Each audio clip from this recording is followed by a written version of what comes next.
So when it comes to the subject of prolapse, prolapse means something that's out of place, something that's dropping. And so you may wonder, what are the choices? What could possibly be dropping out of place? And so, as you know, you have multiple organs down below. You have your bladder, your uterus, your rectum, variations of if patients have had a hysterectomy, the top of their vagina can come down.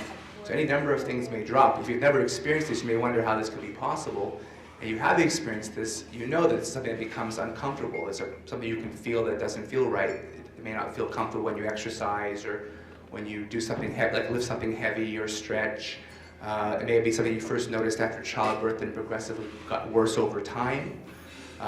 So in terms of treatment choices, there are a couple of treatment choices, one of which includes something called a pessary, which is a rubber ring that goes in the vagina and holds your organs up. Not particularly sexy, but it does help.